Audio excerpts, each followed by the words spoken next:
In today's video, we're going to explore the other side of the AI defense and multi-cloud defense integration, which is the discovery aspect. I wanted to really quickly diagram how this discovery actually works. So within our AWS account today, there is a service that they provide called Bedrock that hosts multiple different models. So we'll kind of see that displayed in the UI, but just know that Bedrock can serve things like OpenAI. It could be Model 1, Model 2 could be DeepSeek, and Model 3 could be something completely different. But this is all hosted within AWS today.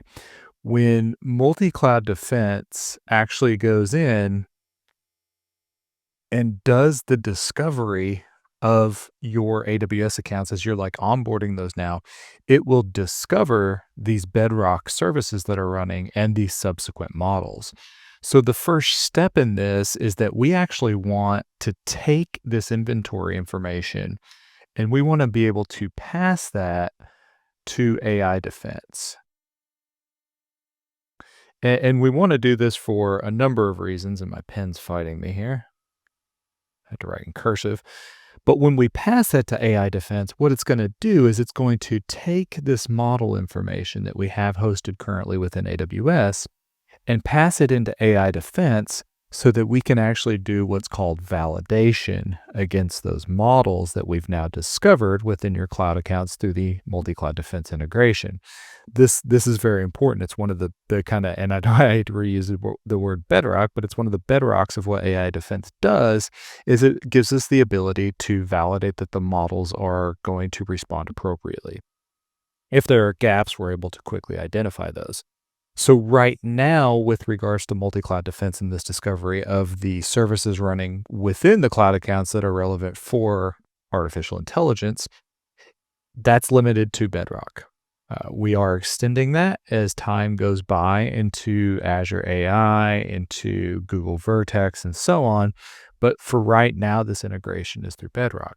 Now, with our demo app, as we saw the other day, this Cognisphere, which is just an app that accesses these LLMs so that we can run kind of this chatbot, Cognisphere can access these Bedrock services. So it's important to validate those services. The other use case, though, is that Cognisphere as an application can also access these other LLMs that are not hosted within our AWS environment in this case, or maybe even, in the future, these other, Azure accounts, there are subscriptions, these Google projects. So how do we discover when an application in one of our cloud accounts is actually accessing LLMs that are outside of that cloud account? This is what we're going to refer to as like an external provider. We want to be able to discover when these cloud-based workloads are accessing these external LLMs so that we can, build guardrails around them, so that we can ask the user why they're accessing these, maybe non-corporate driven AI initiatives. So how can we discover these? And again, this goes back to one of the core things that multi-cloud defense has the ability to do is we can look at things like flow logs. We can look at things like DNS queries.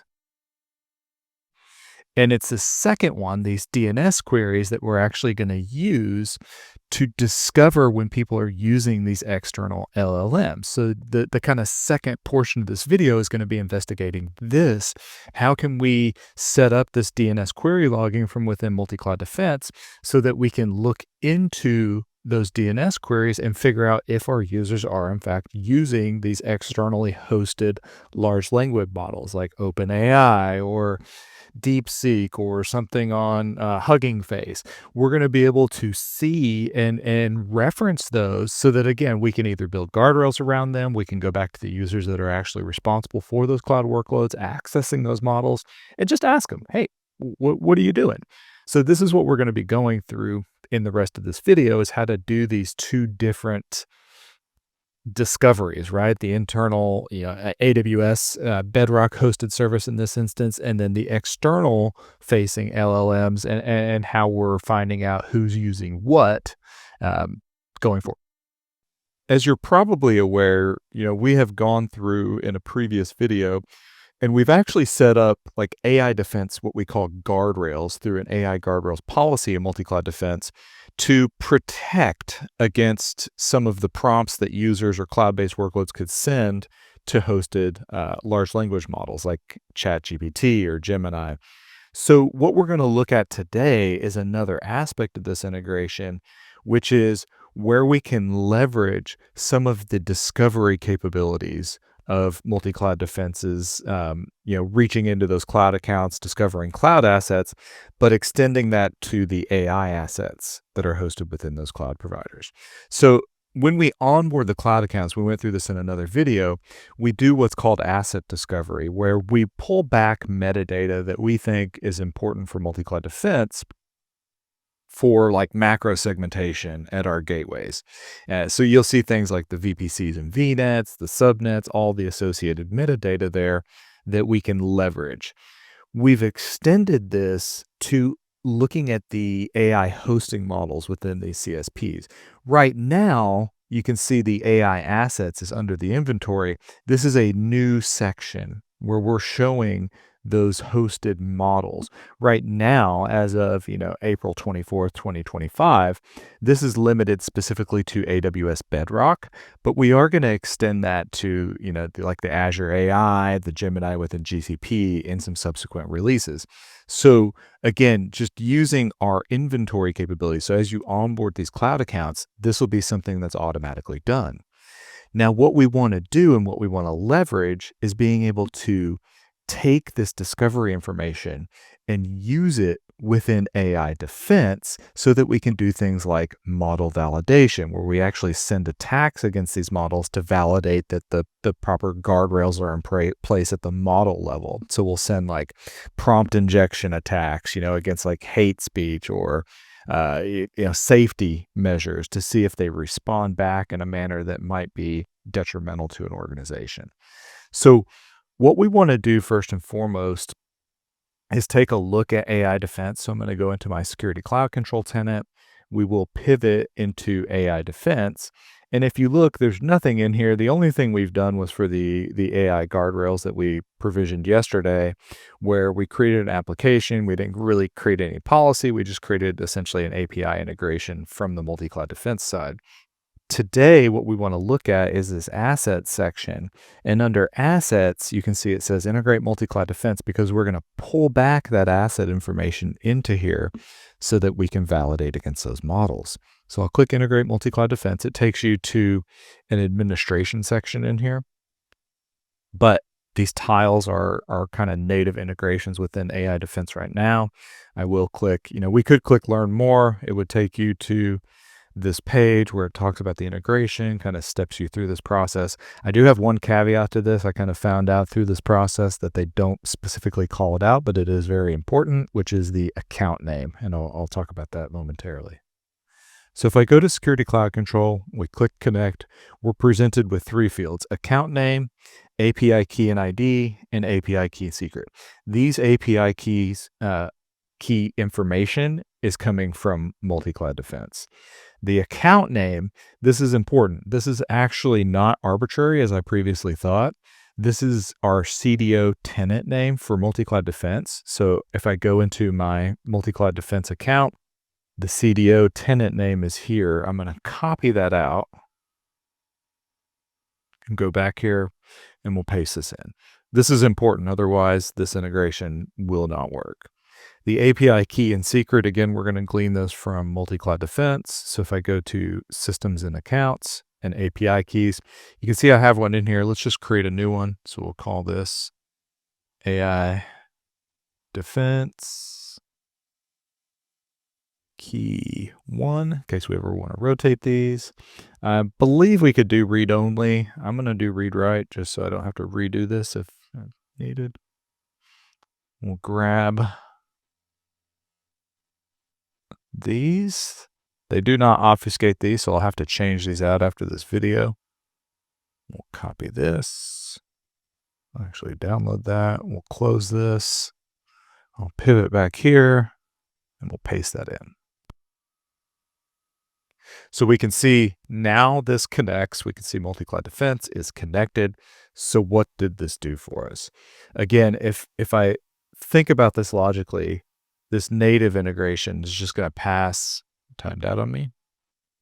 It's just going to pass those AI assets into AI Defense. So I'll go back here and we'll go to assets, and we can see immediately that the AI assets that were learned from Multicloud Defense through our integrations with those CSPs are now within here. So any models that your users within those accounts have actually, enabled are shown in here. And this again is nice. We can see there's 191 of these models.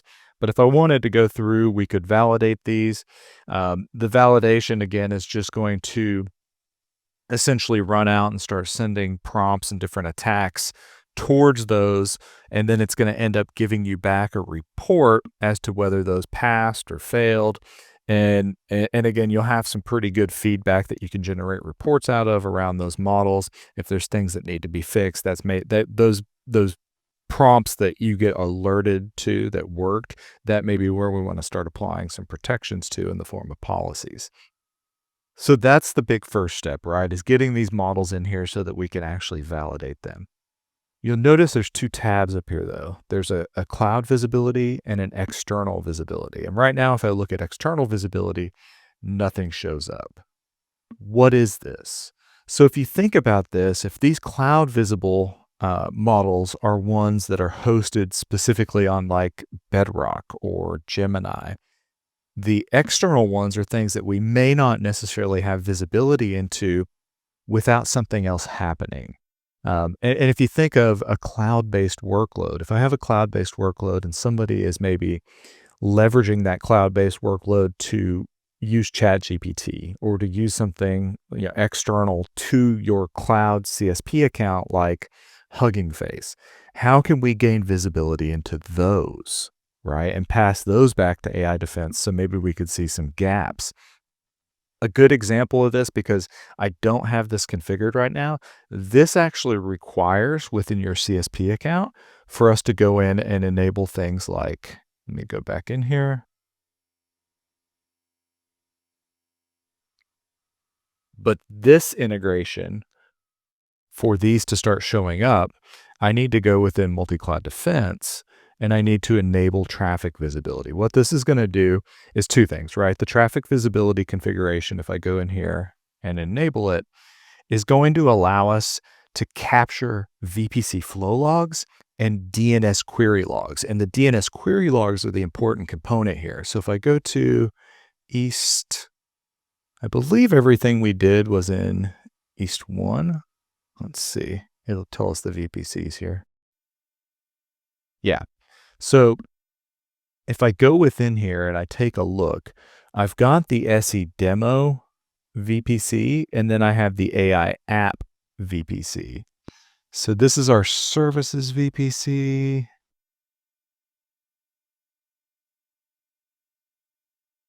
And I believe, let me just validate that this is the right one before I kick off this workflow. So if I go to infrastructure, service VPC, we can see our service VPC. This should show me what it's protecting, which is where my apps reside. So yeah, the AWS AI app VPC. So let's enable DNS and VPC query logging on that. We'll go to our easy setup, enable visibility. We'll go to East 1. And I will enable visibility. We go through this in depth in another video. So we're just going to, we'll say next here. Oh, point it to my S3 bucket.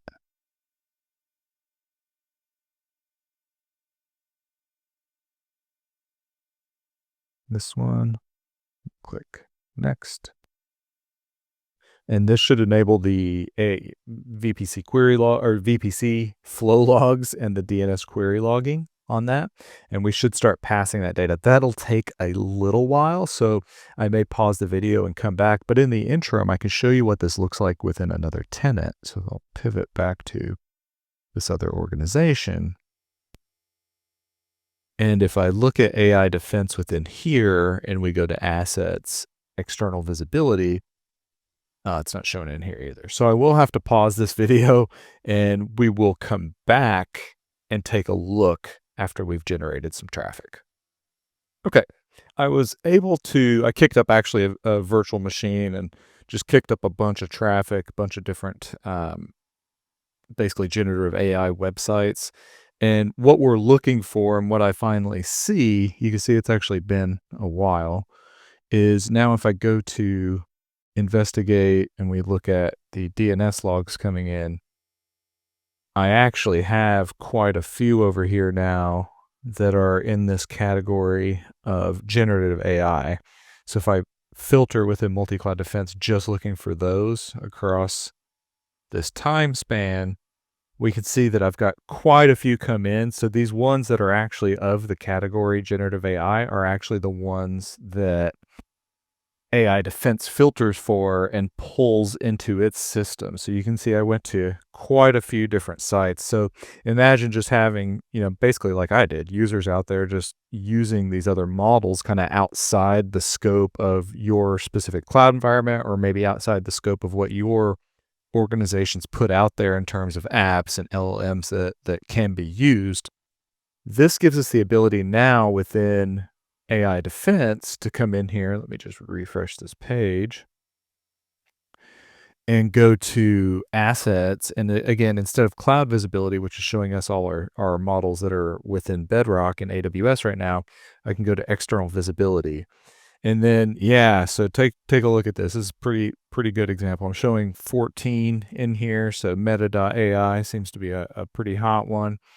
Grok, Llama 2. So all of these are ones that I just generated some random kind of traffic to, and we can now, see them in use. The kind of cool thing about this is now I know these are being used. And if I click into these, we can actually see which instances within our cloud environments are kind of reaching out to those models. And hopefully this enables you to kind of go out, maybe put some controls around these, or just reach out to the users and give them the old forget about it and cut off their access, or tell them just to kind of cease and desist. But this is good. It kind of gives us some visibility into things we may not have known were going on within our environment, and now we can kind of see them accessed. Think of this not just within a single account, but multiple accounts, multiple CSPs. We're going to gain this visibility into them, and we can start kind of hopefully putting some controls around that, whether that's just general high level security policy controls, and then maybe putting in some kind of filtering that we can block access to these different platforms from within the cloud environment, from within our campus networks and on-prem networks. So I hope this has been informative. I hope that you can get in here and do some discovery with AI Defense, with Multicloud Defense. And again, if you look into the other video that we just published the other day, we also have the ability within Multicloud Defense to actually implement some AI guardrails around this traffic. As always, if you found this video useful, keep a keen eye on this channel, as we will be releasing more and more content around the deployment and uses of Multicloud Defense and how you can use it to protect your cloud infrastructure. Thank you for watching. We look forward to seeing you in the next video.